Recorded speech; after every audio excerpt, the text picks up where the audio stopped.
The U.S. history of money before 1913, all commerce was done and traded in gold and silver, or maybe if you bartered, if that was a private agreement.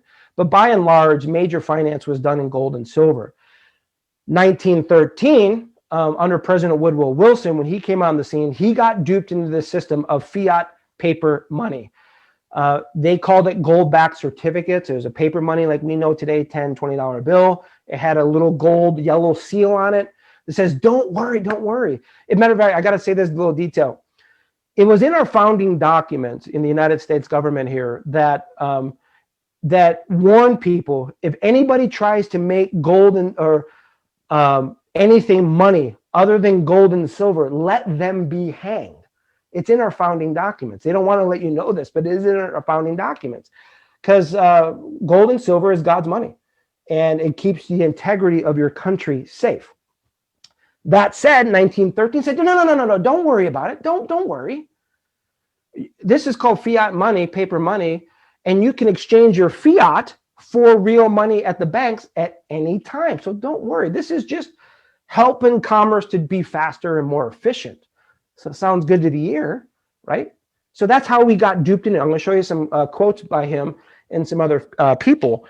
And so that's how we got duped into that in 1913. The Federal Reserve came into being.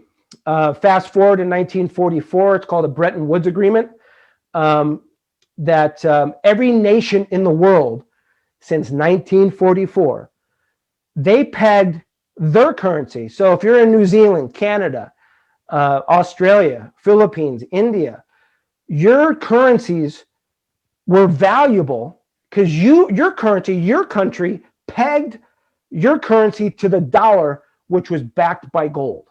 So that's the system of world finance in a nutshell. And that's what made every not only our currency was backed by gold, but that's why every other nation in the world made their currency valuable, because they pegged their currency to the dollar, which is backed by gold. The dollar is good as gold. And one thing I want to say this before I move on. Let me see here. But so what it is, fiat paper money is nothing more than an IOU on real money. I'm going to say that again. The fiat paper money, historically, is an IOU. It's not money. It's an IOU on real money, because it's not real money until we get our gold back.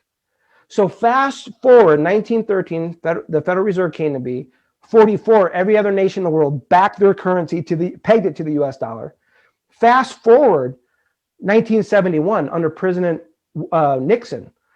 Nixon took us off the gold standard. So our currency is not backed by real money anymore.